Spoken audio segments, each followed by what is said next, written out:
Et si juste un instant, les lois fondamentales de l'univers, celles qui régissent notre monde, pouvaient être mises en pause? On va explorer ensemble ces moments incroyables où la physique a cédé la place au divin, des instants où la nature elle-même a reçu l'ordre de s'arrêter. Alors, la question est posée. Qu'est-ce qui se passe concrètement quand les règles du jeu de l'univers sont suspendues, quand le tissu même de la réalité est, en quelque sorte, réécrit pour un moment? Ce n'est pas de la science-fiction, mais des événements qui ont été consignés dans l'histoire saprée. Pensez-y. Un feu. Mais un feu qui, sur ordre, perd sa chaleur, qui ne brûle plus, qui devient un lieu de paix et de fraîcheur. Ou alors, une mer immense qui se sépare en deux, créant de véritables murs d'eau pour laisser passer un peuple entier sur un sol sec. Et pour finir, le ventre d'une baleine qui, au lieu d'être une tombe sombre, devient un refuge, un lieu de prière et de salut. Ce ne sont que des aperçus, mais ça donne le temps, n'est-ce pas? Bon, commençons par le commencement. Les éléments de base de notre monde. Le feu, la roche, des choses qu'on pense immuables, des constantes de notre réalité.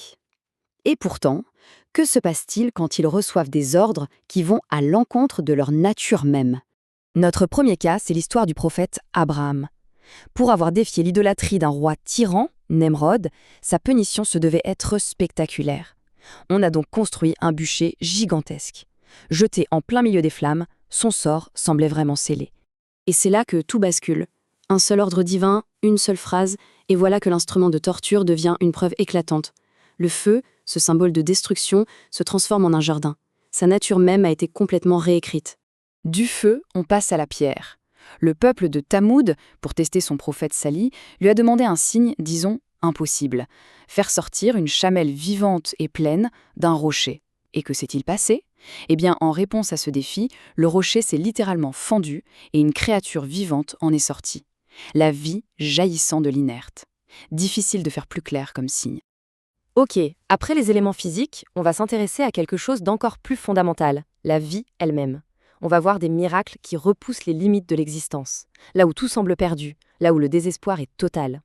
Prenons le prophète Jonas. Après avoir fui sa mission, il se retrouve dans le pire cauchemar imaginable, un isolement absolu. Il est piégé dans 3 couches d'obscurité qui s'empilent, celle de la nuit, puis celle des profondeurs de la mer, et enfin celle du ventre d'une baleine. C'est le désespoir total. Et pourtant, au cœur de ce néant, une simple prière, une reconnaissance sincère de sa propre erreur, va tout changer. Cette parole transforme sa prison de chair en un lieu de prière. Et la baleine, au lieu de le digérer, va simplement le déposer sur le rivage, sain et sauf. Incroyable. On a aussi les miracles de Jésus, fils de Marie. C'étaient des signes très clairs pour son peuple. Avec la permission de Dieu, il a pu modeler de l'argile, lui donner la forme d'un oiseau, souffler dessus, et l'oiseau s'envolait. Il a rendu la vue à des aveugles de naissance et même ramené des morts à la vie. Des actes qui vont totalement à l'encontre des lois de la biologie, pour prouver l'origine divine de son message. Maintenant, attention, on arrive au grand final, le clou du spectacle. Une scène digne d'une superproduction, où le sort de tout un peuple se joue en un instant, au bord d'une mer qui semble être une impasse. Alors, imaginez la scène. Le prophète Moïse et son peuple sont complètement coincés. Devant eux, la mer Rouge, infranchissable. Et derrière, toute l'armée de Pharaon, la plus puissante du monde à l'époque, qui leur fonce dessus. Aucune issue. Vraiment aucune. Là, c'est la panique générale. Son peuple est terrifié, la fin semble certaine. Mais au milieu de tout ça, la foi de Moïse, elle ne bouge pas d'un pouce. Sa réponse n'est pas de l'espoir, c'est une certitude absolue. C'est ce contraste qui est fou, entre la peur bien humaine et cette confiance totale en Dieu. Et donc, sur ordre divin, Moïse frappe la mer avec son bâton. Et là, l'eau ne fait pas que se retirer, non, elle se divise. Elle se divise en 12 chemins. 12 chemins secs et bien distincts, un pour chacune des tribus d'Israël. Ce n'est pas juste un miracle de puissance brute, c'est aussi un miracle d'organisation au milieu du chaos le plus total. Essayons de visualiser ça. Des murs d'eau gigantesques, presque transparents, qui montent jusqu'au ciel. On peut voir les poissons nager à l'intérieur, comme dans un aquarium géant. Et pendant ce temps, tout un peuple marche sur le fond de l'océan, à sec. C'est une image de libération, d'une puissance absolument inégalée. Ok, des profondeurs de la mer, on lève les yeux par le ciel.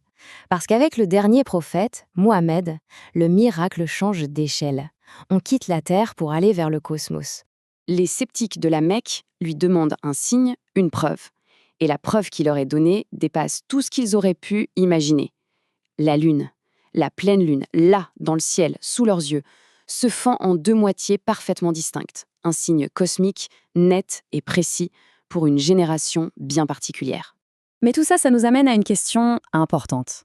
Un miracle physique, aussi spectaculaire soit-il, par définition, il ne dure pas. Il est éphémère. Alors comment est-ce qu'un message divin peut traverser les siècles ? Et c'est là qu'on arrive à un miracle d'une toute autre nature. Un miracle qui n'est pas visuel et temporaire, mais intellectuel et permanent. Voilà le point clé. Les miracles physiques, comme le feu qui ne brûle pas ou la mer qui se fend, eh bien ils étaient pour les gens qui les ont vus de leurs propres yeux. Mais un miracle durable, comme un livre, ça traverse le temps. C'est un miracle pour l'esprit, pour l'âme, accessible à n'importe qui, n'importe quand. Et c'est exactement pour ça que le Coran est considéré comme le miracle ultime. Ce n'est pas un spectacle visuel qui dure quelques minutes, c'est un défi. Un défi littéraire, spirituel, permanent, lancé à toute la création. Produire ne serait-ce qu'un seul chapitre qui lui ressemble. Un défi qui, à ce jour, n'a jamais été relevé. Et tout ça nous ramène à une dernière pensée. La même puissance qui a pu commander au feu de ne pas brûler, à la mer de s'ouvrir, aux ténèbres de s'éclairer, si une telle puissance existe, qu'est-ce qu'elle peut faire dans une vie, ici et maintenant ? C'est une question qui laisse à réfléchir.